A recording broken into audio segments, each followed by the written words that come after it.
Okay, nandito muli tayo po. Welcome po sa lahat ng mga tumatangkilik po ng ating series on dito po tayo sa Prophetic Insight series on the Present Truth. At patuloy po tayong mag-aaral at this is a special edition of our series on weekly basis na every Friday po ay mayroon po tayong special na pag-review po ng ating Sabbath School lesson. At ito po ay napakaganda rin po at connected po sa ating mga serye sa nakaraan po ng mga araw for how many days? 4 days, mga kapatid, ay atin pong pinag-aralan about the harvest. Atin pong sinimulan po yun doon sa kung paano po ang Panginoon ay nagkaroon ng utos, especially kay Moses, to build at sanctuary where it was actually a picture of the heavenly sanctuary na kung saan ay si Kristo po ay papasok doon at siya po ay magiging ating advocate, okay, tagapamagitan na kung saan po ang Ama siya po ay nagbigay sa atin ng karapatan upang tayo po ay magkaroon ng kaligtasan. Okay. So this day, today po ay atin pong review ang ating Sabbath School lesson. Sa muli ay madali lang po ang paghanap ng ating site sa Google Chrome. Kung mayroon po kayong browser, halimbawa po ay ang browser po ninyo ay Google Chrome, ay dali lang po ang paghanap po ng ating Sabbath School lesson. Kung halimbawa po inyong nakaligtaan, ano po, ito po ang proseso, paano po natin hanapin. Turuan ko po kayo kung paano po hanapin sa ating Google site. Dali lang po ha. Okay. So, share. Okay. Bago pa man po ang lahat ay wini-welcome din po natin ang ating mga attendees, ang sumusubaybay po sa ating Sabbath School lesson every week, Friday edition, na kung saan ay dito po ay ating nire-review ang ating Sabbath School lesson, no? Na kung saan ito po ay pinag-aralan ng lahat ng mga Seventh-day Adventist. Kaya nga po bukas ay handa po tayong mag-share ng ating nalalaman po dito sa ating Sabbath School lesson. Okay? Dali lang nanaputan natin yung okay, Google Chrome. Okay. Okay. So dito po sa browser ay mayroon pong dito po tayo mag-umpisa, no? Pwede po nating isulat ang SS dash tapos capital letter Q for dash L11. Okay, so kung yan po ang ating i-type, nanumero natin kung lalabas. Okay, so yun po. So pag ang SS po ay Sabbath School, tapos dash quarter 4. So nasa fourth quarter po tayo. And then dash, tapos ilagay niyo po yung L, lesson, and then lesson 11 na po tayo. So pag inilagay niyo po yan, ay lalabas po yung SS quarter 4 lesson 11. Ang title po ng ating Sabbath School lesson ay The Father, the Son, and the Spirit. So just click this one and then it will navigate you to our site. Okay? So ito na po yung Sabbath School lesson na kung saan ay nandito po yung ating thought for meditation. Okay? So dito po natin na umpisan, ano? Bago po tayo tutungo doon sa ating PowerPoint. ay ito po yung ating thoughts for meditation. Okay? Sabi po rito, Christ has made baptism the sign of entrance to His spiritual kingdom. Okay?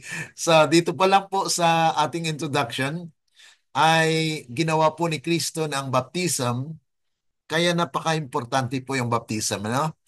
The sign of entrance to His spiritual kingdom. So He will establish His kingdom spiritually. And alam po natin mga kapatid na sabi po rito, He has made this positive condition with which all must comply who wish to be acknowledged as under the authority of the Father, the Son, and the Holy Spirit. So minention po dito mga kapatid yung tatlong persona. Okay? The three persons of the Godhead. Na minsan mga kapatid, ito po yung didiskusyonan o debate na sabi nila ay yung espiritu ay si Kristo. Marami po ngayon mga Seventh-day Adventist na nagsasabi na ang espiritu daw po, ang Holy Spirit is Jesus Christ.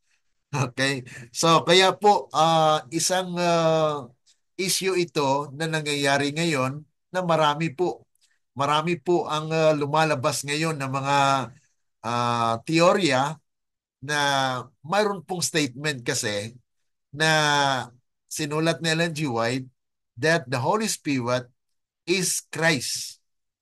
Pero mga kapatid, dito sa ating pag-aaral ay atin pong i-clarify po yan. Ano? Sabi po rito, before man can find a home in the church. So bago pa man na maging kabahagi po sa pamilya ng iglesia, before passing the threshold of God's spiritual kingdom, he is to receive the impress of divine name, the Lord's our righteousness. Okay? So ito po ay napakaganda dahil pagkatapos po na maaralan po tayo, maalaman po natin ang katotohanan, that's the essence where we become part of God's spiritual kingdom. But there is a requirement where in order for us to enter into a spiritual kingdom, Jesus Christ has made it as a sign, yung baptism. Okay? Baptism was made as a sign of entrance na kung saan ay makapasok po tayo sa kaharian ng Diyos. Okay. Baptism is a most solemn renunciation of the world. Ito po ay talagang pagtalikod sa sanglibutan.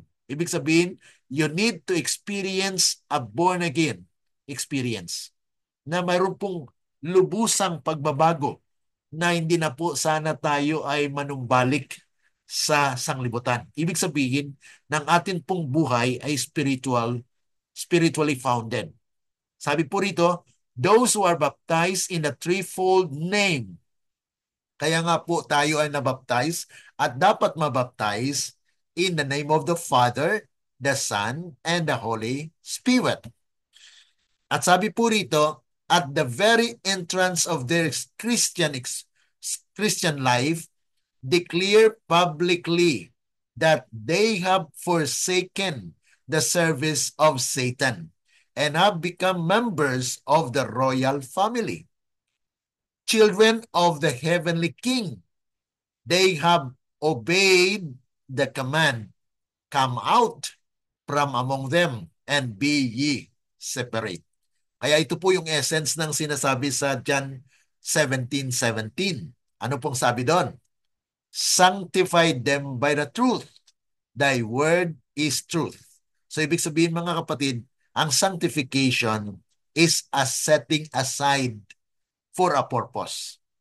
That God wants that His people will be peculiar.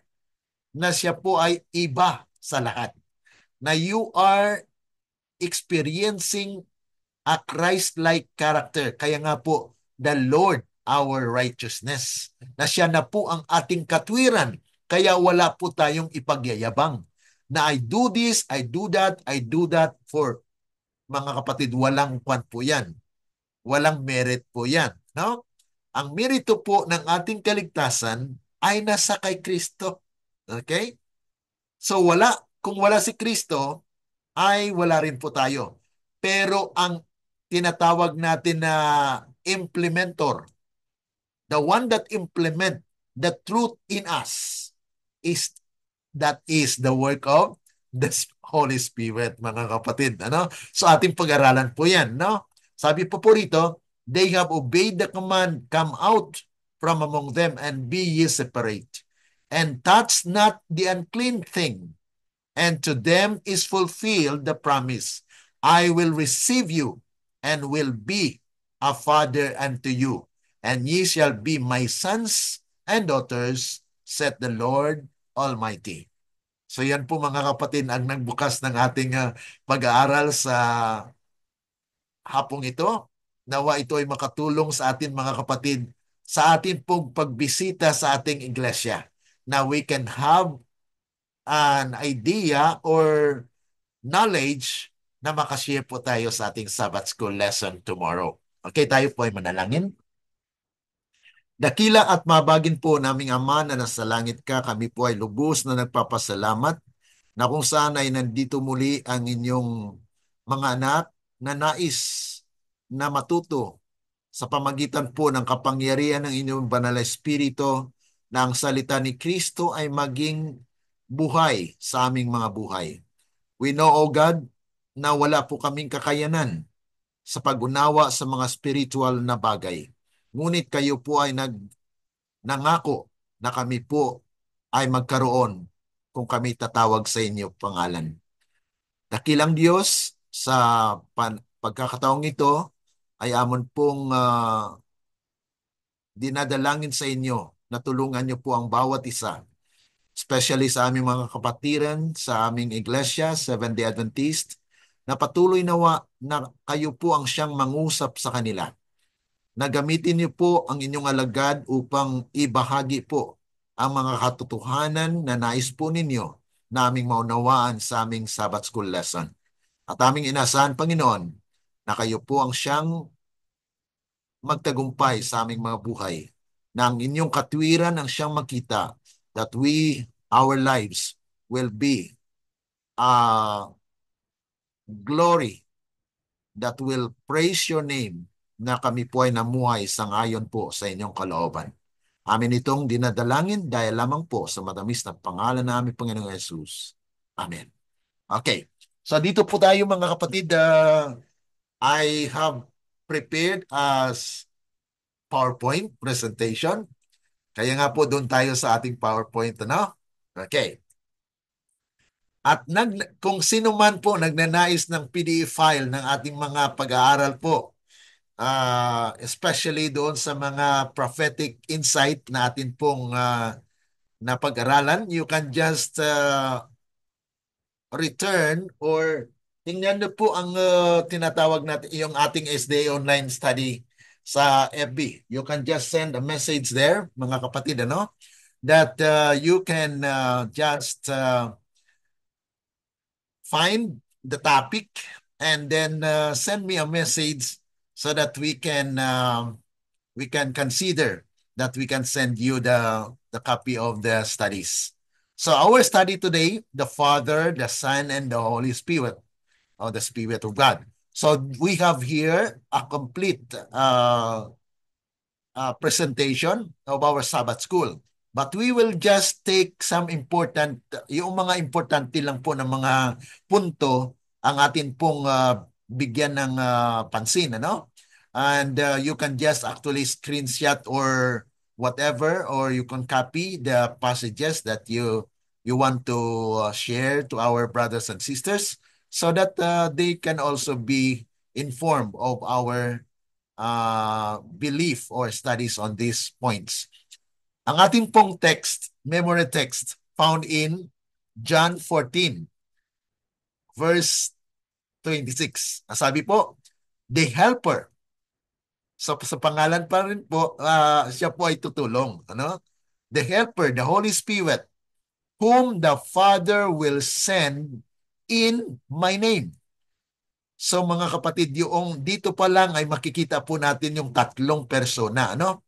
The Father, the one that sent the Holy Spirit in Jesus' name. So, si Kristo po dito ay mediator na kung saan siya po ang uh, naghingi sa Father. Dahil yun po ay yung kanyang pangako. Kung ating maalala, sa John 16 verse 13, ang sabi po doon, Howbeit that when I go to the Father, I will ask the Father to send you the Spirit.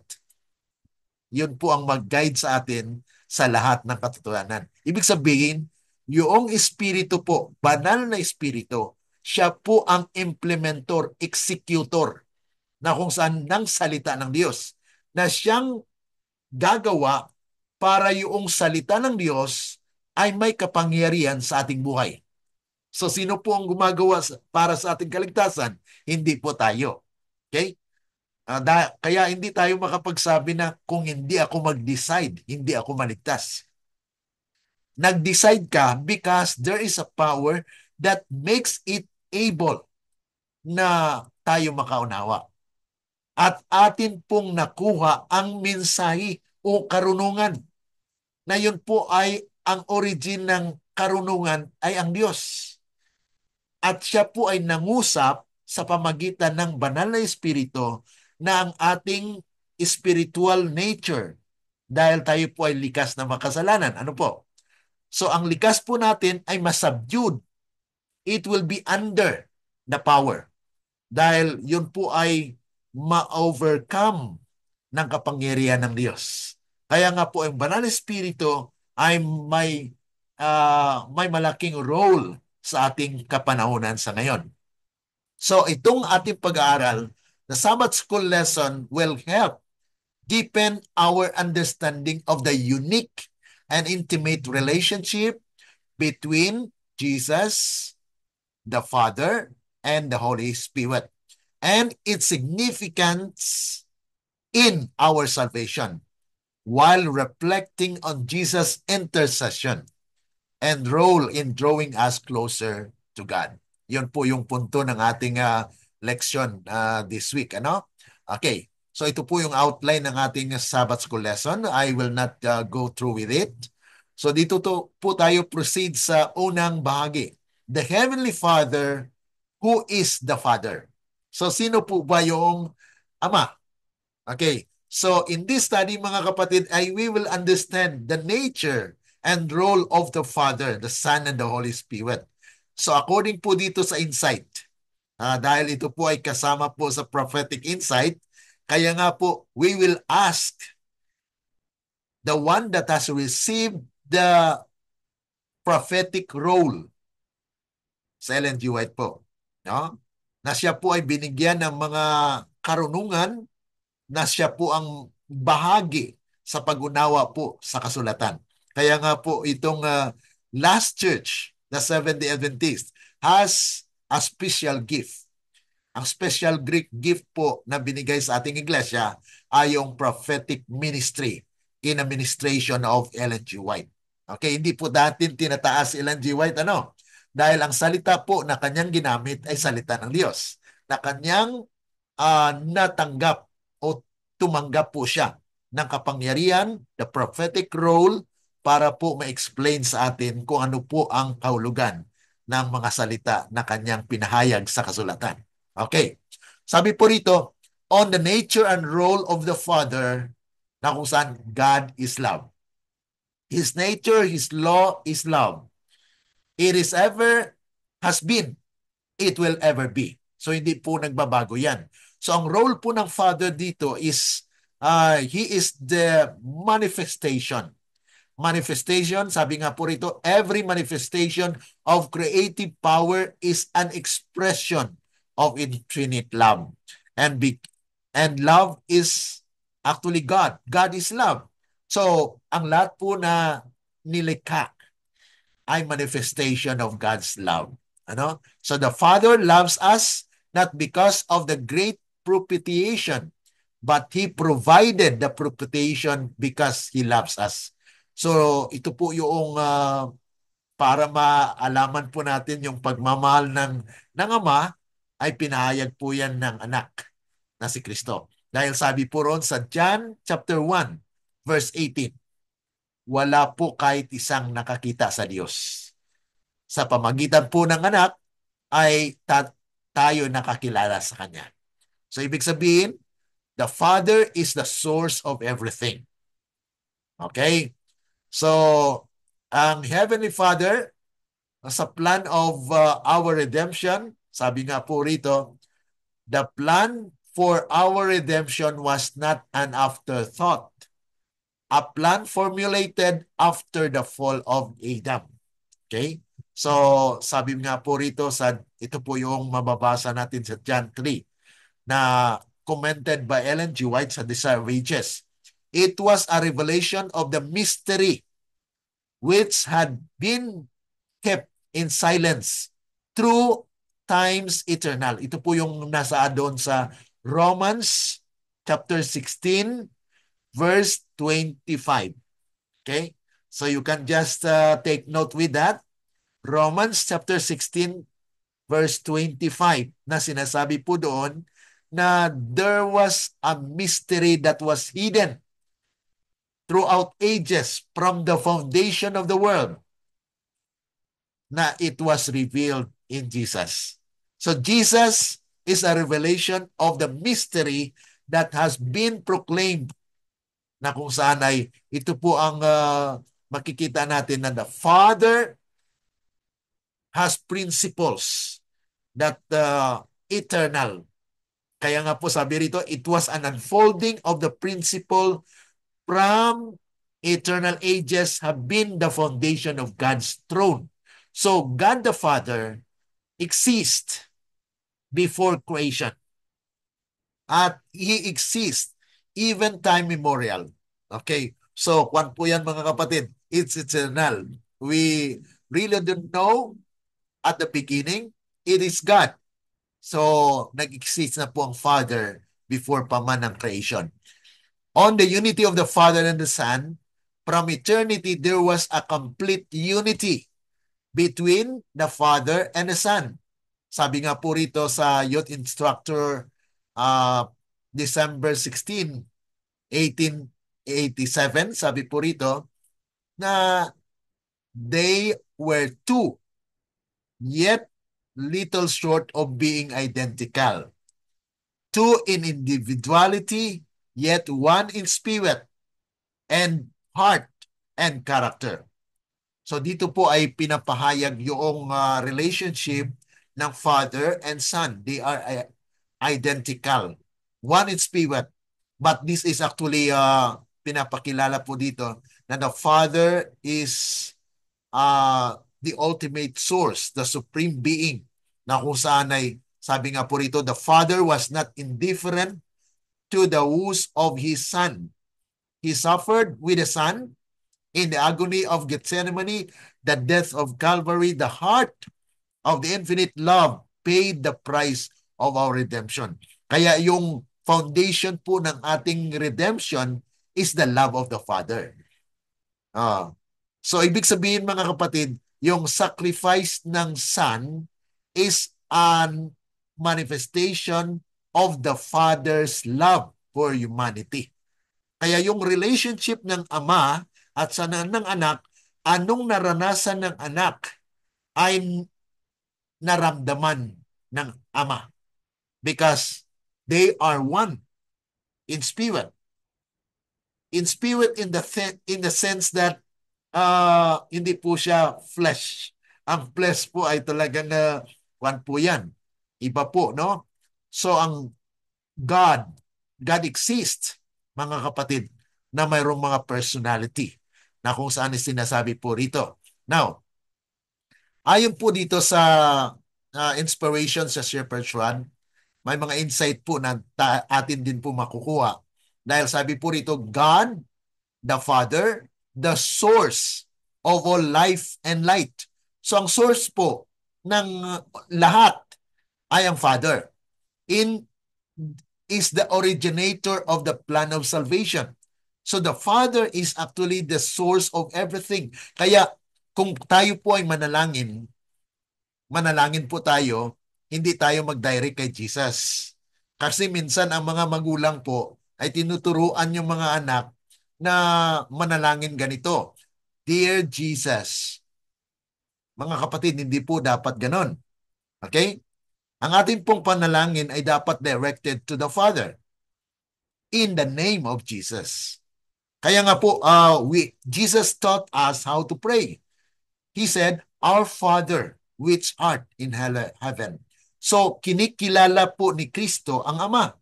Kaya nga po, sa ating mga magulang, please don't teach your children to direct their prayer to Jesus. Because we need to acknowledge the Father. Now, we need to say, Our Father, Ama namin. So yun po yung direction natin sa ating panalangin. Now, we need to acknowledge the Father as the source of all life. He is the originator. Kaya nga po, sabi rito na sa creation, siya po ang talagang nagsabi doon, let us. Ibig sabihin, He is the one that initiated. Siya po ang originator ng plano ng paglikha. But the concilio o the power na nag-create po mga kapatid, they are. Kaya sabi doon sa Genesis, di po ba? Genesis chapter 2 na sinasabi po roon na nung pag-create ng tao. Ano pong sabi doon? Na they, sa paglalang po ng tao ay mayroon pong plurality doon. Let us. So ang us po ay hindi lamang isa. At doon pa lang po sa Genesis 1:1, doon po natin mapatunayan din na hindi lamang po singular ang binanggit po na Diyos doon. Okay, balikan po natin yan. In the beginning, God created the heavens and the earth. Ang God po na salita doon, kung balikan po natin ang Hebrew word niya, ay Elohim. Ang Elohim po na salita ay plural in form but singular in meaning. Yan po ang sa grammar ng Hebrew na pag may him, yung dulo ng salita ay ibig sabihin plural po yan. Pero sinasabi po na sa kanilang grammar na yung Elohim is plural in form but singular in meaning. Ibig sabihin, siya po iisa. They are united. Okay? Kasi ang Diyos po sa Hebrew, El Shaddai, Elkanah, yun po yung singular. El. Pero pag sinabi mong Elohim, that is already plural. So therefore, in the beginning, there are persons and powers that created the world. Kaya pinapag-aralan po natin na the relationship between the Father and Jesus. Na Jesus is the Son of God, that paano po naging Son si Kristo? Okay, Psalms chapter 2, verse 7. It was a decree that made Jesus the Son of God. The Father just declared, you are the Son. So ibig sabihin mga kapatid, it was through the Word of God na it was a decree, command of God na mayroong Son of God. Kaya tinawag po siyang begotten of the Father. Begotten of the Son, the only Son ng mga kapatid. Yun po yung pagkakuan po natin dito. At sa John 3:16, the love of God revealed in the gift of His Son shows that the Father's character is one of sacrificial love, far beyond the comprehension of human minds. Through this revelation, He draws the world to Himself. Kaya yun po yung pag-ibig niya ang nag-draw closer to Him. Kaya ang pagbigay po ng kanyang anak ay yun po ay demonstration ng kanyang malalim na pagmamahal para po sa kanyang nilikha. Okay. So on the unity of Godhead, the unity of the Father, the Son, and the Holy Spirit is the greatest mystery to the infinite mind. Kasi minsan mga kapatid ay talagang hindi natin maunawaan na paano mong sabihin na iisa na tatlo sila. Okay? So, this is actually the unity, kaya may salita po na Trinity. Trio, they are united. Pero minsan mga kapatid ay sinasabi po ng ibang mga Adventista, ibang mga theologian, nag-aaral sa Biblia, na yung Trinity daw po ay galing sa pagano. Okay?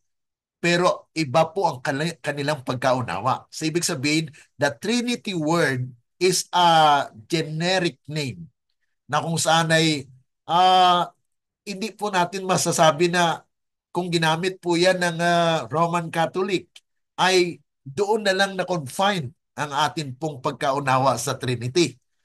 Kasi mayroon pong nag-a-accused na if you are using the word Trinity, wala po yan sa Biblia. Sabi po nila. Okay? Pero the essence of there are three persons in the Godhead can be used. The Trinity can be as used na magagamit po mga kapatid. So, yan po ang contention ngayon sa mga, kaya mayroong naniniwala na mga Adventista na Trinity. Ang Trinity po mga kapatid ay Father and Son lang. Wala na po yung Espiritu. Dahil ang Espiritu na yon ay si Kristo. Yun po ang pagkaunawa ng iba.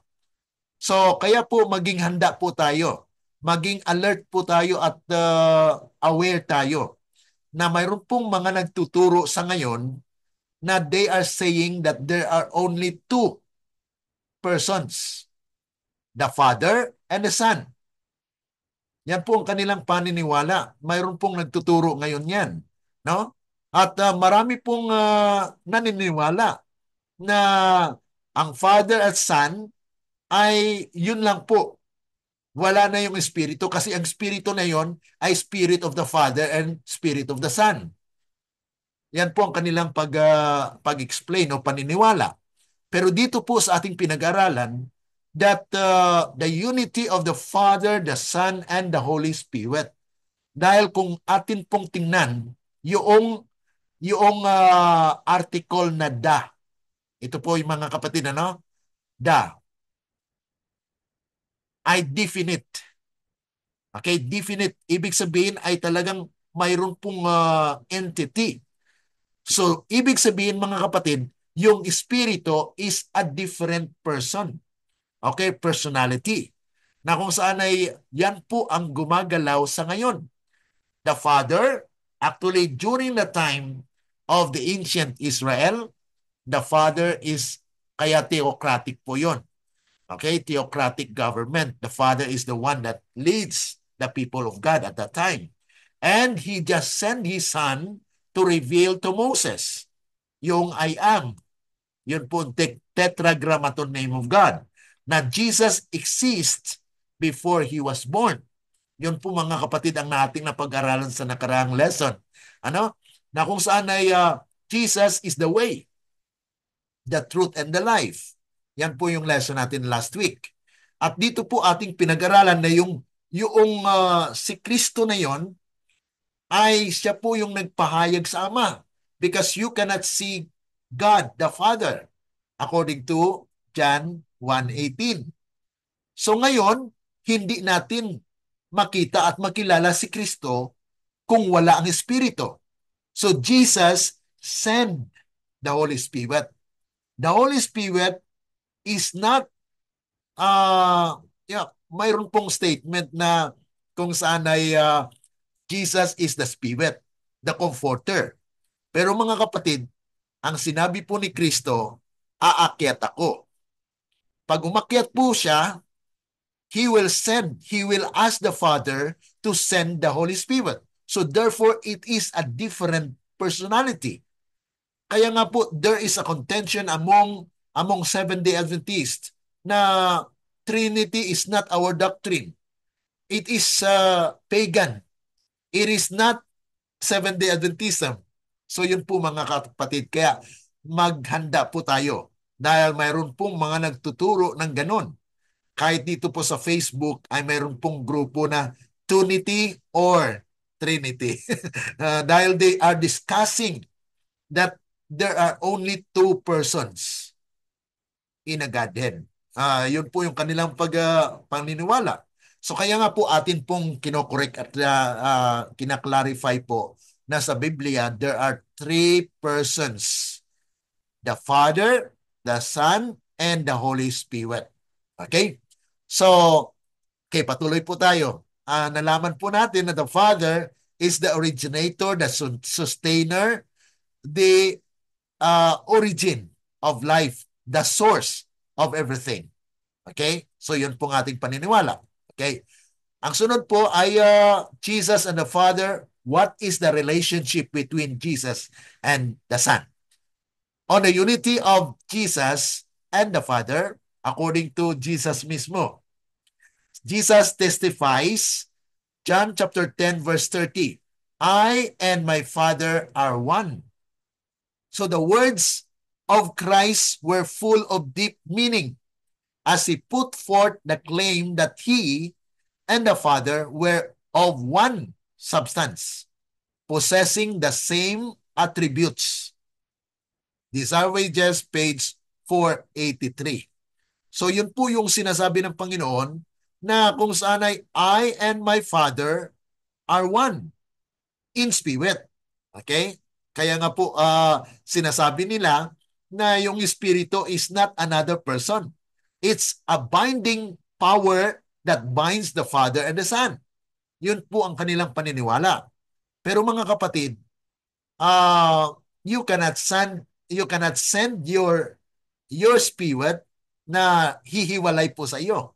Okay? Because the Father sent the Holy Spirit through Jesus. Jesus asked the Father to send the Holy Spirit. Okay, hindi po siya the Spirit of the Father. Hindi po siya the Spirit of Jesus. Kundi the Spirit that is actually to sustain and to comfort God's people, to lead them that the truth will be acknowledged. Yung po mga kapatid, medium mystery nga po siya. Kaya sinasabi po rito mga kapatid na the Godhead is a mystery. Na kung saan ay hindi po maunawaan po yan ng mere our mind. Our mind is limited. Kaya nga po atin pinapaunawa na kung saan ay there are three persons in a Godhead.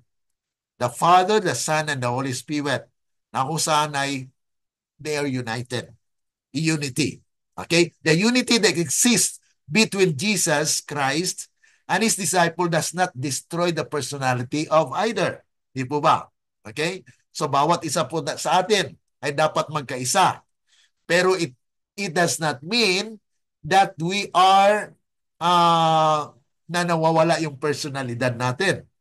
So, they are one in purpose, in mind, in character, but not in person. Okay? So, it is thus that God and Christ are one. So mga kapatid, the personality of the Father, the Son, and the personality of the Spirit. Na kung saan mayroon po silang role to function has to comply or to do the salvation of men. On the pre-existence of Christ, the Father wrought by His Son in the creation of all things. By Him were all things created that are in heaven.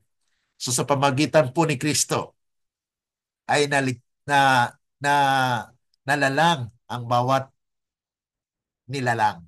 Okay? Kaya sa John chapter 1, verse 1, sabi po doon, in the beginning was the Word, and the Word was with God, and the Word was God. So ito po ay nagpapakita lamang na kung saan si Kristo rin po yung salita. Okay? Pero mga kapatid, yung salita na yon will be effectual o effective when the Spirit will direct us or will lead us, will guide us, that we will understand. Yun po yung mystery. Because sin is a mystery. That's why God introduces the mystery of the Godhead, na kung saan ang maunawaan po natin kung ano lang po ang pinahayag sa atin. So Jesus as the revelation of the Father, Christ came to the world to reveal the character of the Father and to redeem the fallen race. Yan lang po ang mga punto na ating maunawaan dito sa Godhead. Ano? Christ was the express image of His Father's person and the effulgence of His glory. Ibig sabihin, yun po ang kabuuan ng kaluwalhatian ng Diyos ay nasa kay Kristo. At ganun din po ang kabuuan ng Father, okay, nasa kay Kristo, at ganun din po ang Espiritu, na the fullness of the Spirit is of the Godhead, mga kapatid. So they are representation of God na kung saan ay nandun po ang presensya ng Panginoon. Kaya masabi na ni Ellen G. White doon, Jesus is the Spirit. Pero mga kapatid, they are having personalities of their own na kung saan ay they are working for the salvation of men. Christ glorified not Himself is being made high priest, but He was exalted by the Father's appointment. So there is actually the demonstration na mayroon pong tatlo. Ano? The Father, the Son, and the Holy Spirit. Even in the time of baptism, nandun po yung pagtawag ng Ama, this is my Son. And the Spirit actually was shown as a dove and Jesus. So there are three persons na kung saan ay mapahayag po sa kasulatan.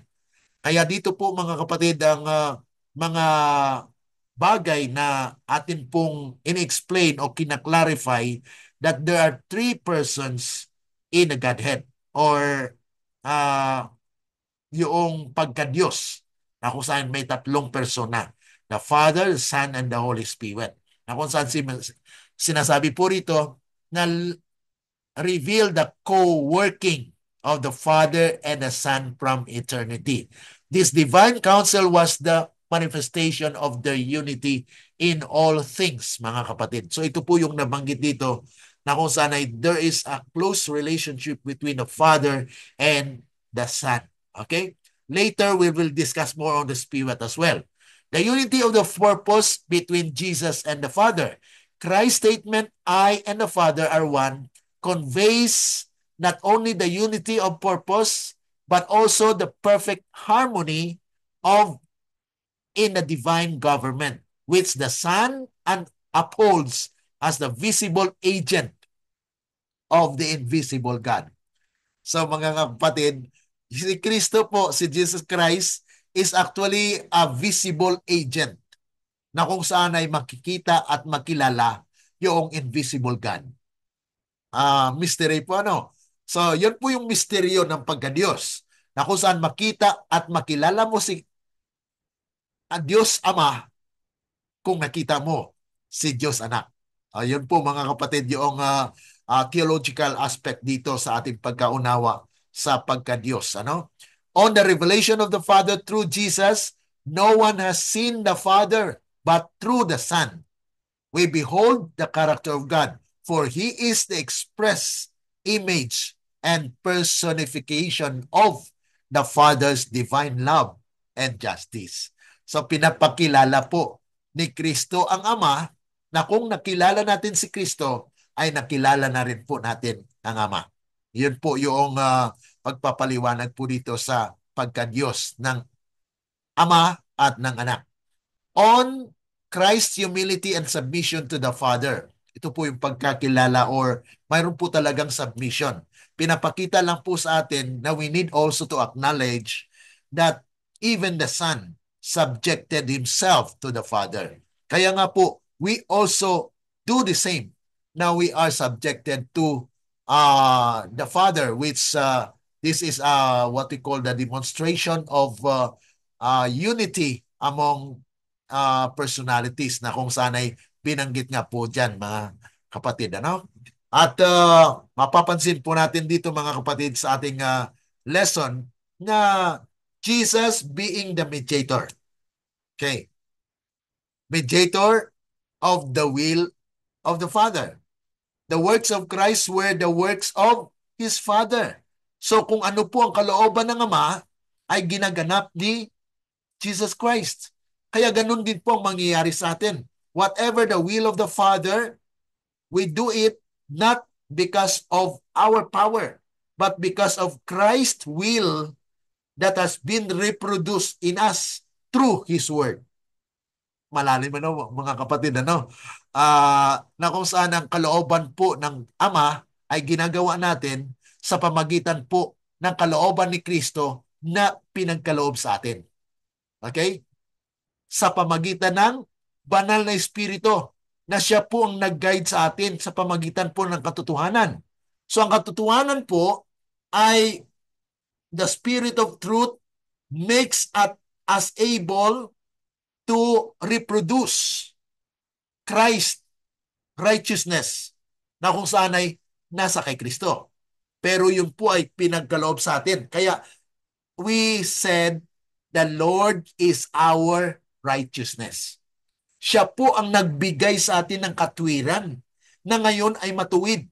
Ibig sabihin, pag ikaw ay kay Kristo, you are counted righteous. Yun po yung ibig sabihin nun. Na kung saan ay first, by accepting or receiving the gift. Regalo po yan, mga kapatid, biyaya ng Diyos. So tumanggap po tayo. Tumanggap tayo. At yung buhay ni Kristo, yung kanyang katwiran, ay maging atin. Ibig sabihin, na-overcome, na wala po yung ating sinful nature. It is now Christ lives in us. And when it will be fully matured, yun po yung, kaya may daily struggle. Yung daily struggle, mga kapatid, it is a process of maturity. Na kung saan ay tayo po ay pinapakain spiritual sa pamagitan po ng pagkain, milk, nung bata ka pa, and later, you will be fed with butter. Butter na medyo solid naman. Kaya mayroon pong meat in due season. Or prophetic insights na atin pong maunawaan ang mga malalalim, mga matigas, yung mga mahirap unawain. Na yan po ang nag-guide po sa atin ang Banal na Espiritu. Okay. So yan po yung bahagi ng relationship of the Son. Knowing the Son is knowing the Father. No? Learning how knowing Jesus leads to knowing the Father. So, para po makilala natin ang Ama, kilalanin si Kristo. Hindi natin makilala si Kristo kung wala ang Espiritu na mag-guide sa atin. Yun po yung proseso dyan. So, we need the Holy Spirit. That's why we asked the Father, Father, nangako po kayo na magkaroon kami ng karunungan sa pamagitan ng Banal na Espiritu. Kaya we ask this in the name of Jesus. So yun po yung ating personal na kaugnayan na kung saan ay atin din pong isubmit, acknowledge na wala tayong kakayanan. Kasi nakilala natin na tayo po ay makasalanan. Okay, so on Christ as the revelation of the Father, ay yan po yung mga kapatid yung pagpahayag ni Kristo sa kanyang Ama. So the only begotten Son which is in the bosom of the Father hath actually revealed the Father. Kaya ang sino mang nakakilala kay Kristo ay nakakilala sa Ama. Because Christ, si Kristo po ay nagpakilala sa Kanya. Okay? So in Christ is life, original and borrowed. So ang divinity ni Christ is the assurance of eternal life to the believer. Kaya mga kapatid ay talagang napakaganda kung atin pong maunawaan ito na si Kristo po yung the ultimate revelation of the Father. At maunawaan lamang po natin yan sa tulong po ng Banal na Espiritu na magpaunawa sa atin. Kaya yung Spirit of Truth, yung katotohanan po na binabasa natin, pinag-aralan natin mga kapatid, without the Spirit working in us, we cannot understand. Kaya nga po, iba't iba yung understanding ng tao. Ano? So, ibang spirito po yun. Ah, the spirit that actually leads us is the spirit that Christ gave and promised na darating po sa atin. Na yung katotohanan yun, yun po ang magbabago ng framework ng ating mind. Kaya nga po nagkaroon tayo ng pananampalataya na nagtiwala tayo doon sa salita na ating napag-aralan because it is the manifestation of the work of God in us. Okay? So on Christ's mission to reveal the Father by coming to dwell with us, Jesus was to reveal God both to men and to angels, mga kapatid. So He was the Word of God, God's thought made audible. Anong ibig sabihin ng mga kapatid? Malalim ano? Si Kristo po yung salita. Okay? At naging audible sa atin kung atin pong binabasa. So ibig sabihin, si Kristo po ay nagsasalita sa atin. Dahil siya mismo yung salita na yon na nagbibigay sa atin ng buhay. Kaya yung Word of God is life and spirit na nagbibigay po ng buhay. Kaya si Kristo po ay nangako, okay, ipagkaloob ko sa inyo ang banal na espiritu. Ang banal na espiritu, ito po yung mag-guide sa atin na maunawaan natin ang kanyang salita. Okay? So Christ came to teach human beings what God desires them to know. In the heavens above, in the earth, in the broad waters of the ocean, we see the handiworks of God. All created things testify to His power, His wisdom, and His love. Yun po yung kaya magawa lang na lang natin mga kapatid ay pasasalamat.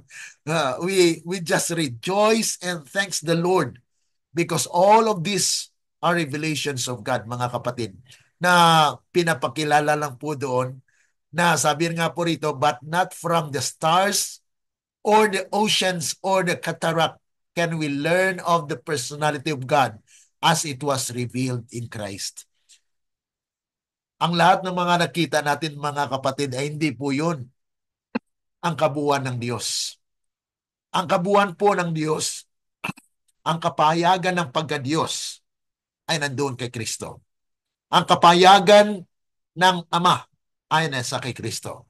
Kaya nga po ang sinong nakakilala kay Kristo ay nakakilala sa Diyos dahil siya po ang kapahayagan ng Ama. Okay? So yun po yung theology of Godhead, mga kapatid. So on the unity between Christ and the Father, we already explained this one, mga kapatid. Okay? So we go through with recognizing the Spirit. Dito naman po tayo. Bigyan po natin ng punto yung gawain ng Espiritu, no? Recognizing the transformative role of the Holy Spirit. Pag sinabi natin transformative, mga kapatid, siya po yung may kapangyarihan na nagbabago. Ibig sabihin, walang kakayanan ang tao na magbago. Klaro po ba ito, mga kapatid? Wala po tayong kakayanan na magbago. Okay, dahil ang ating likas po ay makasalanan. We are prone. We have the tendency to fall on sin because of our nature. Kaya nga po, daily ang kailangan natin na makiugnay, na magkaroon ng kaugnayan sa Diyos sa pamagitan po ng kanyang Espiritu. Kaya we ask the Father, Father, please continue to guide through your Holy Spirit na ito ay pinangako ni Kristo na amin matanggap. Kaya sabi po rito, the Holy Spirit transformative work. Ano pong gawain ng Banal na Espiritu? Sabi po rito sa inspiration, that is our wages. The Spirit was to be given as what? As a regenerating agent. Siya po yung nagbabago, kaya walang taong maborn again kung wala ang Espiritu. Okay? So yun po yung klaro. And without this, sabi dito, the sacrifice of Christ would have been of no avail. So ang sakripisyo ni Kristo ay hindi din po mangyari na may value kung wala ang leadings of the Spirit. Kaya ito po yung unity of the Trinity. Ano? Na kung saan yung value ng Espiritu, minsan mga kapatid, ito rin ang mali natin, ano? Mali ng mga mananampalataya that they are praying to the Spirit. Na they said, Banal na Espiritu, come. Holy Spirit, come. You are praying to the Spirit, not to the Father. Kaya ito din po ang dapat nating itama. No? May mga tao po na nananalangin. Banal na Espiritu, dumating ka sa akin. O come to me, the Holy Spirit. Mayroon pong kanta na parang common lang sa atin, pero ito po ay you are asking the Holy Spirit, come Holy Spirit. Yes, you are acknowledging the Holy Spirit to come, but it will just come through the name of Jesus. Okay? Kaya dapat po i-acknowledge natin yung Godhead. Yung Godhead, yung working as one.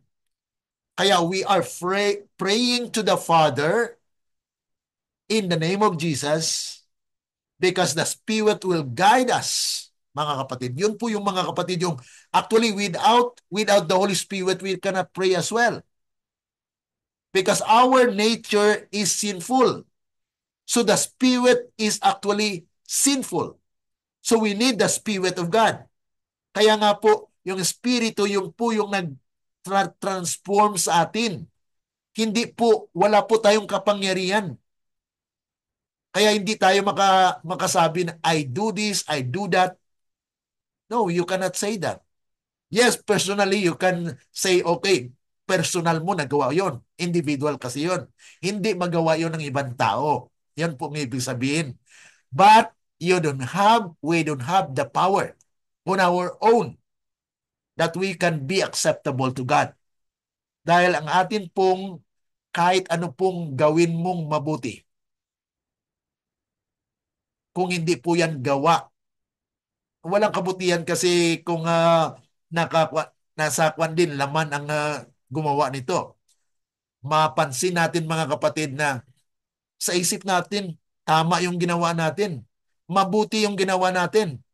Pero is it in harmony with God? God's truth? God's will? Yun po ang punto po natin na mayroon po tayong inaakala na mabuti. Pero sa harap ng Panginoon, hindi po. So, ibig sabihin, there is a partition or there is a wall that makes it distinctable. Na distinctive po siya. Na ang isipan ng Ama ay hindi natin isipan. Kaya ang nais ng Panginoon, we asked Him to reveal to us His will.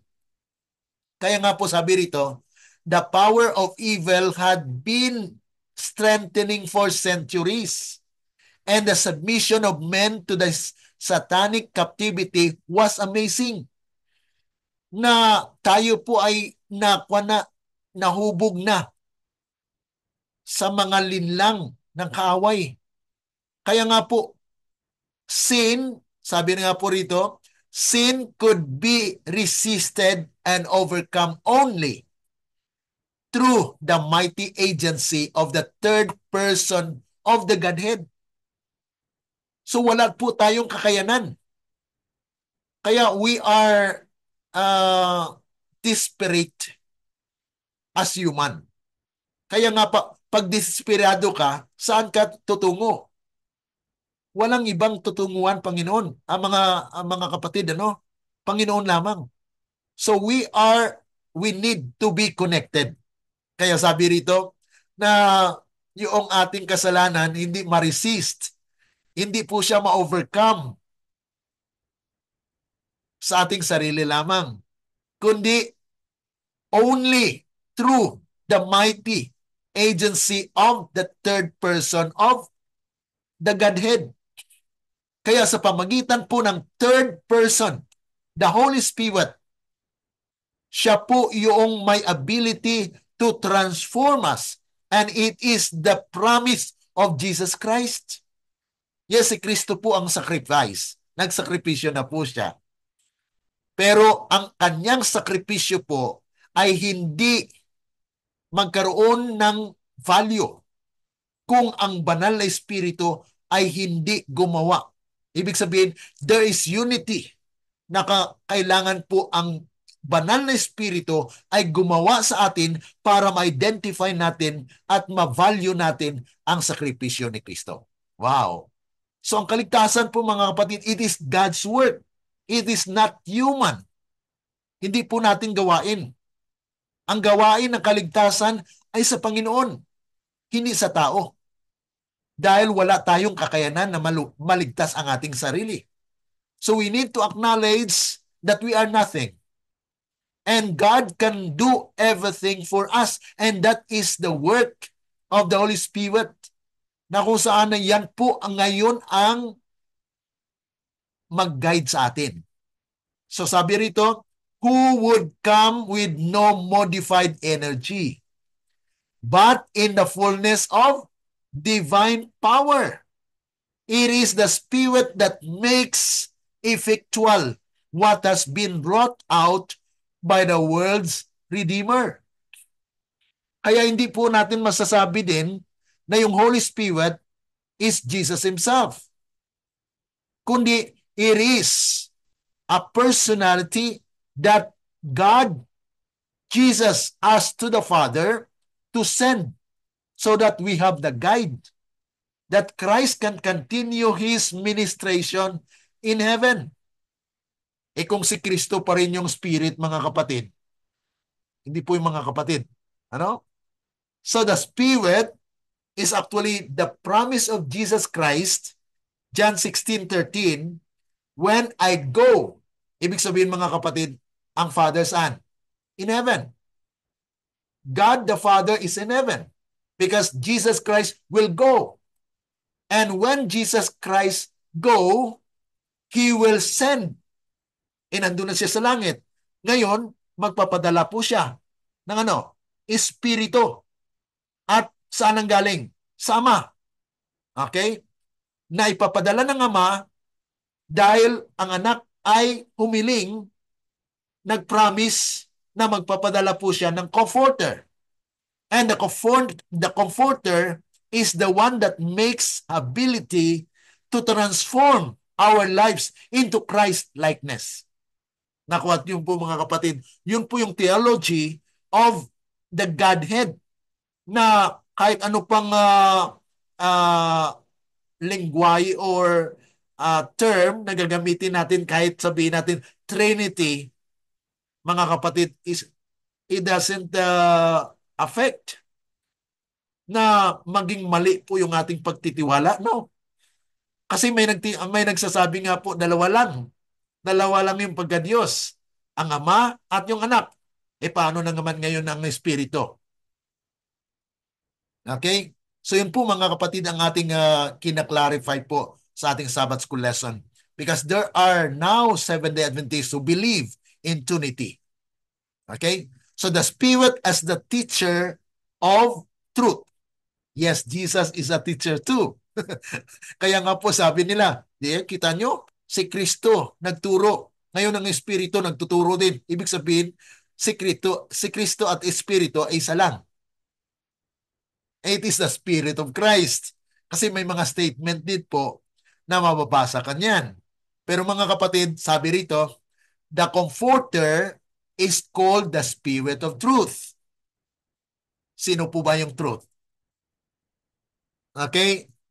Jesus said, John 14 verse 6, I am the way, the truth, and the life. Sino po yung truth? Si Kristo.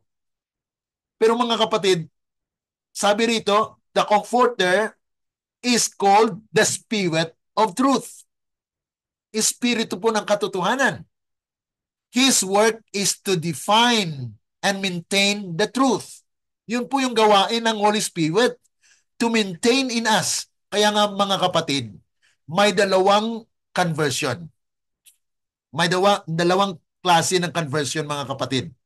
Una, men may be converted because he is touched by the Spirit. Or a person may also be converted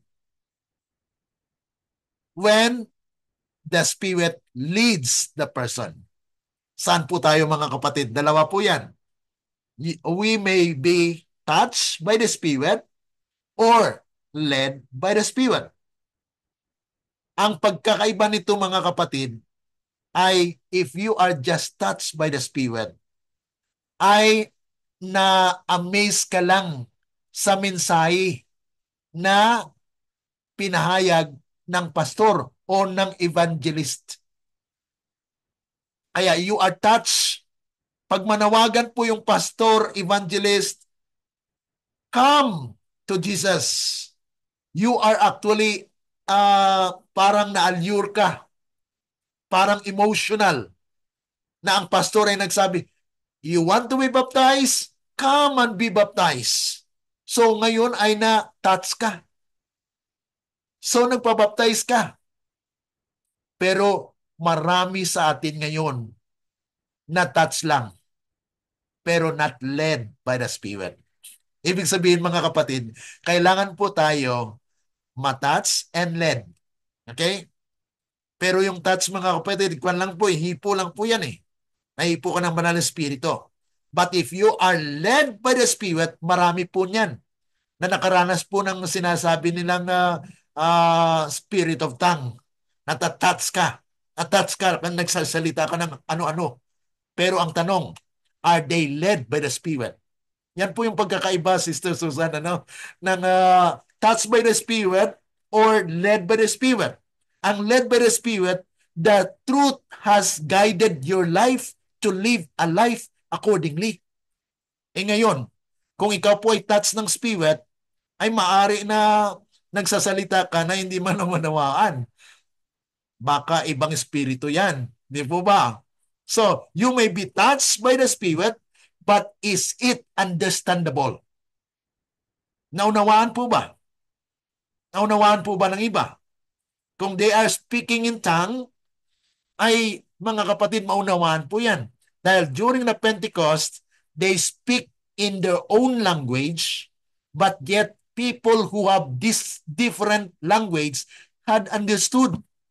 Yan po yung working ng Spirit. They are led or guided by the Spirit. So ang guidance ng Espiritu mga kapatid, napaka-importante. The role of the Spirit in regeneration. It is through the Spirit that Christ dwells in us. So kung wala po yung Espiritu, ay hindi makadwell si Kristo. Nakuha niyo po mga kapatid. Kaya napaka-importante ng lesson natin ngayon. Na kung saan ay, and the Spirit of God received into the heart by faith sa pamagitan ng pananampalataya. At ang pananampalataya po ay darating kung tayo nakinig. At wala namang makapakinig kung walang pinadala. So God sent someone to speak. And when God sent that someone to speak, we need to listen. Pero mga kapatid, may iba na they don't want to listen. Kaya paano ngayon darating yung pananampalataya? So kailangan po individual choice. Doon po dumating ngayon ang individual freedom. You have the free choice to listen or to not. But when you listen, mga kapatid, ay doon po gumagawa ang banal na espiritu so that it will actually maintain and guide you and becomes a transformative power that change your mind and becomes faith. And it is a gift from the Lord. Kaya nga po, sabi rito, receive into the heart by faith is the beginning of life eternal. Na kung saan ay magkaroon na ng buhay na walang hanggan. And the Spirit testifying Christ. The Holy Spirit comes to the world as Christ representative. Kung representative mga kapatid, ibig sabihin pa ay si Kristo pa rin yun. Di po ba si Kristo ay uh, represent the Father? And the Spirit now is representing Christ. So whatever the Spirit says, it is Christ's word. Dahil si Kristo po ang nag-promise na magpapadala ako sa inyo ng Espiritu ng na mag-guide sa inyo. Kaya itong Espiritu ng katotohanan dumating. And if anyone who will reject the Spirit of truth or the truth itself is rejecting Christ. Kaya napaka-delikado, napaka-dangerous mga kapatid ang pag-reject ng katotohanan. Kaya kailangan natin na makinig, pag-aralan, ipanalangin sa Panginoon. Panginoon, tulungan niyo po ako. Kaya sabi rito, the Holy Spirit comes to the world as Christ's representative.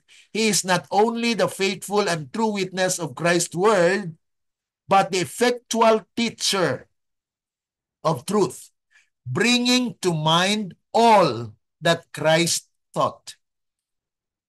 Kung anong tinuro ni Kristo mga kapatid, yun po ang pinapaunawa or pinaparating ng Banal na Espiritu sa atin. He will guide us into all truth. Kaya mga kapatid, kung walang Espiritu, walang unawa sa salita ng Diyos. Ang sabi pa po rito sa Shepherd's Rod Literature, ito po ay inspired writings. The Spirit as the true truth giver. The Spirit is the interpreter of truth and the revealer of all mysteries. Ayan po mga kapatid. So sa pamagitan ng Banal na Espiritu, mayroon po siyang ginagamit ni human instrumentalities. Kaya ang tao po pag nagsalita, ang kanyang salita ay living oracles of God. Okay? Dahil yun po ay salita ng Diyos. Ginamit yung human instrument na magsalita. Kaya ngayon ang sinalita ng taong inspired are God's words. Kaya nga po ang sino mang inspired, katulad po sa yung katotohanan na somebody is to come, natin pong napag-aralan. Somebody is to come in the power and spirit of Elijah, that when he comes, people may say, you are too earnest. You are not interpreting the scripture in the right way. Let me teach your message. Yan po ang sasabihin sa dumating na mensahero. Kaya ito po mga kapatid, the Spirit of truth came to human instrumentalities. At there are persons that God uses to relay the message of truth. Kaya ang sino mang tao na hindi nakinig ay mapawala. Mawawala po. Kaya there is a danger sa mga taong hindi tumatanggap ng mensahe. So transformative power of the Spirit, only through the power of the Spirit can the heart of man be changed. So walang kakayanan ng tao na magbago. Sa pamagitan po lamang ng Banal na Espiritu, magbabago ang tao. The Spirit of truth sent by Christ. The Spirit of truth sent by Christ is the divine agent in man's regeneration and his ultimate sanctification. Kaya hindi po tayo masanctify kung wala ang working ng Banal na Espiritu. Kaya sabi roon sa Zechariah chapter 4 verse 6, not by might nor by power, but by my Holy Spirit. By the Spirit, O God, mga kapatid. Yung kapangyarihan ng Espiritu ang siyang magtatapos, ang siyang mag-guide, ang siyang mag-lead sa atin, ang siyang magbigay sa atin ng pagbabago, ang mag-transform sa atin. So without it, mga kapatid, ay wala tayong pag-asa. So the hope is in the Spirit that Jesus has sent, that the Father has allowed and permit to be sent, mga kapatid. Pinadala po ng Ama ang Banal na Espiritu sa pamagitan sa panawagan o kahilingan ng anak, at ngayon ang Espiritu po ay mag-guide sa atin.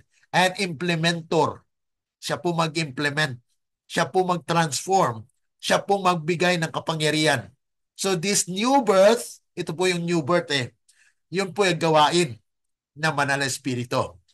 This new birth is the result of the divine spirit working upon the heart. Kita niyo mga kapatid, dahil siyan pong sinabi sa John chapter 3, the necessity of being born of the water and spirit, kaya may baptism. Baptism in water. Water in the name of the Father, the Son, and the Holy Spirit. And kailangan pa po born of Spirit. Kaya nga po, kailangan natin ang Banal na Espiritu. Hilingin natin sa Father, Panginoon, tulungan niyo po ako dahil hindi ako makaunawa ng mga bagay na ito. Through your Spirit, I can understand it. The Spirit teaches and reminds us of Christ's words. Through the ministration or ministry of the Spirit, truth is planted in the heart. Walang sino man na makatanim ng katotohanan sa kanyang puso.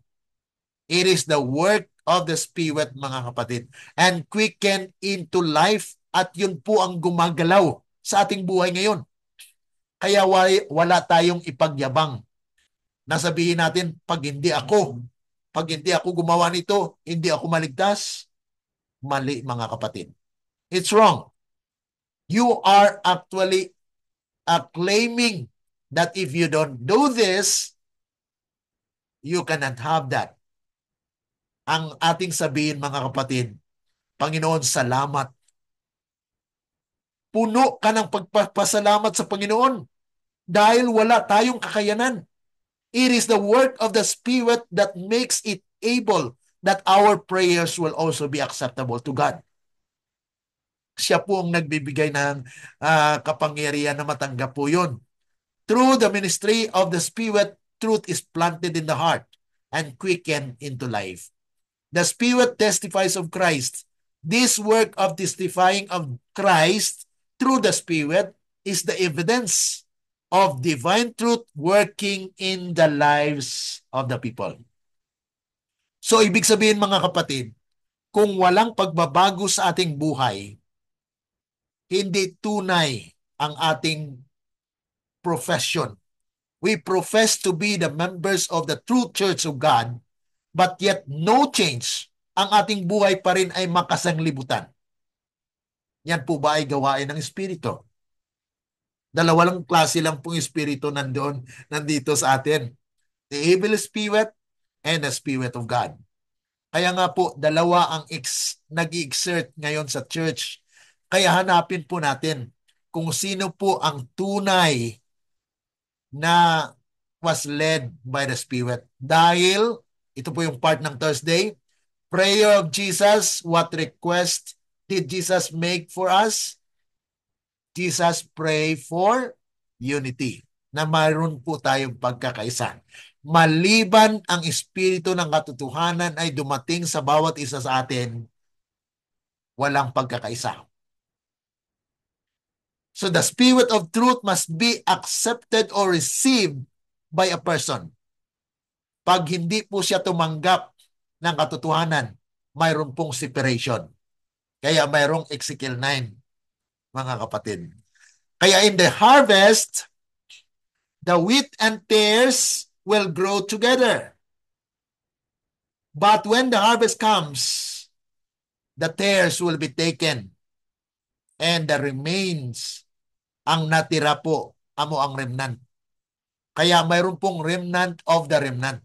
The remnant church is the Seventh-day Adventists. But there will be purification in the remnant church, which actually result into the 144,000 as the first fruit of the harvest. Kaya through the unity of His followers, the world is to behold the power of redeeming love. The unity that exists between Christ and His disciples is to be the evidence that God sent His Son for the salvation of sinners. Kaya mga kapatid, ang ating sanctification ay mangyari lamang kung ang Espiritu ay nag-work sa atin, ang katotohanan ay natanggap o tumanggap po tayo ng katotohanan, and evil can be shunned away because we are now living in Christ. His intercessory work continues. Christ is mediating in the heavenly sanctuary so that our salvation will be secured because the Spirit will guide us and it will work in us to transform our lives like Christ. And we can say that He is the Lord. The Lord is our righteousness. Kaya ito rin po yung protection. Yung katotohanan po ay protection po yan. Holy Father, protect them by the power of your name. Kaya nga po, the seal of divine protection is given to those who walk in what? In obedience to the word. Sanctification through the word. Sanctify them by the truth. Ito po yung talagang ini-emphasize natin, na kung saan sanctification is a process by which the believer is prepared to meet God. Made possible only through the indwelling word and the Spirit.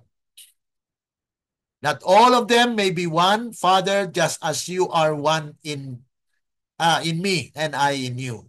So truth unity is not of human origin, but is wrought by the Spirit of God through the transformative power of truth. Kaya kung tayo po ay tumanggap ng Banal na Espiritu, our lives will be transformed into one. One with God and one with your fellow believers. Actually, marami po mga talatang will actually support our stand on this. At you can just actually ask or you can open in Google what I have shown to you. All of these passages, all of the evidences in the writings, in the words of God are all supported. And so because of our time, we have already exceeded. So key reflection on the Trinity from Scripture. Actually, mayroon po dyan. Na bagamat hindi po nabanggit yung word na Trinity, ay nagpapakita po ng evidences that there are three persons in the Godhead. Okay? So, from the pen of inspiration, sabi rito, the comforter that Christ promised to send after He ascended to heaven is the Spirit in all the fullness of the Godhead. Siya po yung representative ng Father and Son. Kaya masabi po na yung Spirit is God. Okay? Because it is a representative of the Father and the Son. But we cannot say that only the God and the Father is the God, the Godhead. Kasi hindi po yan yung Trinity. Hindi po siya three, kundi Trinity na po yan. Kaya mayroon pong nagtuturo na Trinity, the Father and the Son lang. Kasi ang Holy Spirit daw po ay Espiritu ng Father and Son. Yun yung po yung pagkaunawa nila. Pero mga kapatid, the comforter that Jesus had promised, He sent. He asked the Father. So ito po yung Trinity na the Son asked the Father that the Father will send the Holy Spirit. So the Holy Spirit was sent by the Father through Jesus because Jesus asked for it. Okay, so yun po yung mga kapatid yung maliwanag na sinasalita po ng kasulatan. Okay, So any reaction sa atin pong pag-aaral ngayong umaga, ngayong hapon, para po sa mga nagsusubaybay, umaga sa kanila, sa iba ay gabi. So, mayroon po kayong reaction? Any question? Reaction po, wala na. Okay, mayroon po bang question, Sister Susan o Sister Marian? O sa ating mga kapatid? Wala. Okay, wala. Klaro po ano? Oo, oo, klarong-klaro. Okay. So, mayroon na po tayong iharap sa mga kapatiran na magtuturo na Trinity. Kasi makakuan po, mayroon din po silang tinatawag na oneness, ano? Oneness na pagtuturo. Pero dito po sa Biblia ay may tatlong persona po talaga, no? Godhead. Pwede po natin gamitin yung Godhead na mayroon po tatlong person, Father, Son, and Holy Spirit. Pero wala pong sinatawag na Trinity. Dalawa lang, Father and Son lang daw po. Sister Susan, mayroon po kayong sabihin? Opo, salamat po. Yung pong, yung pong mga binanggit ninyo mula pa kanina ay yung totoong gawain ng ng Trinity, ng Holy, na yung katotohanang nire-reveal ng salita ay ipinaunawa po sa atin ng Diyos na yung malalalim na mga bagay ay Opo. hindi po pa sa tao nagmumula.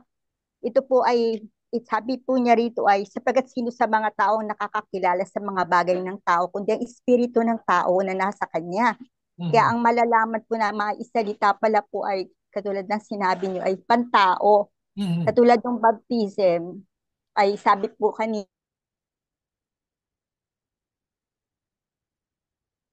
ay upang magkaroon ng regeneration through the power of the Holy Spirit, may magagawa yun Mhm. ay ng Diyos Opo. po galing sa espiritu ng Diyos na ibinaba sa atin dito. Ang tayo po ay pagkaalam sa mga bagay na espiritual. Kaya yung mga bagay na espiritual po ay maipakilala sa atin ng Diyos, yung mga bagay nito. Ibinigay po niya ito na walang bayad sa magitan ng kapangyarihan ng dugo ni Lord Jesus. Kaya doon po nakapaloob yung Trinity sa Opo. magitan ng Holy Spirit na nagbigay ng kaunawaan, understanding sa truth, at paghiwalay sa kasalanan, malalaman yung paghiwalay sa kasalanan, ay ipinahayag po na ang mga bagay na ito ay atin namang sinasalita, hindi ang salitang itinuturo ng karunungan ng tao, kundi sa itinuturo ng Espiritu. At yung pong pagsasalita mo kanina, ay hindi po talaga galing sa kundi galing sa Lord. Thank you, God. Amen. Na Amen. kaniyang nasabi po rito na wawangis natin ang mga bagay na ayon sa Espiritu, na mga panalitang ayon sa Espiritu. Mhm. Kaya kung ang laman po ang kumikilos, hindi siya tumatanggap ng mga bagay na espiritu. Kaya yun po ang kaibahan. Kaya doon sa simbahan ay nahahayag yung mga mali at tama na mga itinuturo. Amen. Kaya may yan po ng pangunawa ng Diyos. Mhm. Kaya sapagkat ang mga ito ay kamangmangan sa Kanya. Kaya po pala doon sa binigyan ng kaalaman may pag-uusig. Pero Amen. doon po, mayroong Jacob's trouble. Pero doon po sa binigyan ng Diyos ng biyaya ng karunungan, ay ipinaunawa sa kananya ng Diyos ng banal na espiritu, sa magitan ng banal na espiritu, sapagat ang sumisiyasat na mga yaon ay ang espiritu na nananaan sa atin, kasi Amen. the triune God is one. Sila iisa na nagbigay ng biyaya ng kaunawaan kung sino yung Ama, yung Anak, yung Espiritu Santo. Kaya ang Lord ay totoong may kalooban ng lahat ng nagaganap, hindi tayo. Yeah, without the power of the Holy Spirit, we can do nothing. Kaya kahit anong talino, kahit anong kaalaman niyo po ang kaninang mga salitang naririnig ko sa sinasabi ninyo. Kaya salamat po na hindi, wala po talaga tayong magagawa malibang isuko natin totoo ang sarili natin at hilingin sa Diyos na give us the power and knowledge of the Holy Spirit.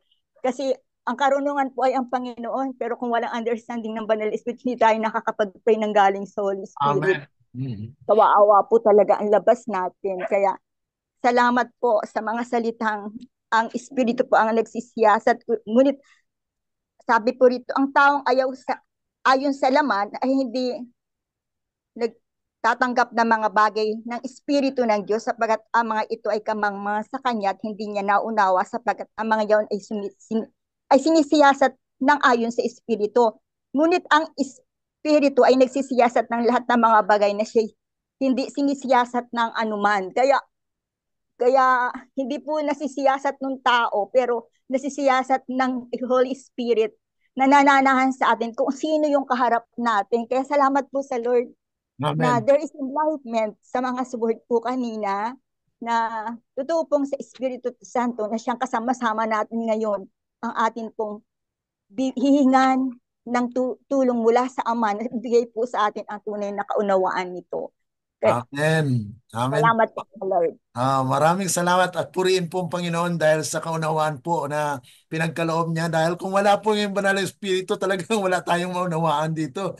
Ano? So salamat po at purihin natin ang Panginoon. At sa ating pong pagtatapos, mayroon pa po bang pahabol na reaction? Okay, kung wala na po ay tayo po ay maniklod at sa manalangin.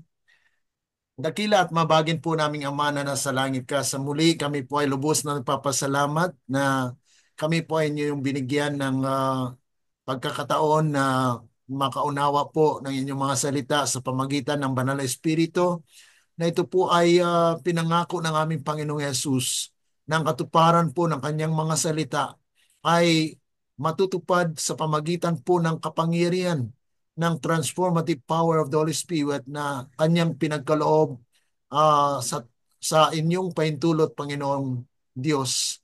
Nawa patuloy na kayo po ay mangusap sa amin at gabayan po kami. Lead us into all truth, O God, because we don't have any capacity and ability to learn and to grasp and understand everything. But through your Holy Spirit, O God, we are thankful that you have promised that you will send and guide us into all truth. So at this moment, O God, dismiss us within power, within continuing love, na amin pong maranasan na patuloy kayong mangusap sa bawat isa sa amin na kami po ay alalayan ninyo dahil wala kami pong kakayanan na mabago ang aming mga buhay, kundi sa pamagitan lamang po ng kapangyarihan ninyo ay ganap na mangyari dahil ito ang inyong kalooban. Salamat Panginoon at amin dubong dalangin sa may mga karamdaman nawa kayo po ay hihipo at lead them as well to the fullness of healing because they may be touched by healing but not led into a full recovery where they have eternal life, O God. Na patuloy sila mamuhay ng ayon lamang po sa inyong kalooban. Nagkanapin po namin ang inyong kalooban, hindi po ang sa aming sarili at magaganap lamang ito, Panginoon, sa patuloy na kapangyarihan ng Banal na Espiritu dahil ang pag-ibig ng anak ay nanatili at wagas para po sa amin. Salamat Panginoon at ito po ay aming dalangin at pinasalamatan dahil lamang po sa matamis na pangalan ng aming Panginoong Yesus. Amen.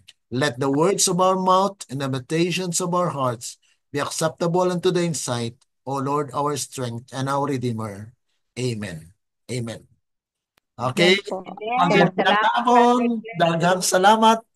Magandang hapon po sa lahat at magandang gabi, magandang araw sa inyong lahat sa mga taga-subaybay po sa ibang oras. God bless you all. God bless. Bye-bye. Bye-bye.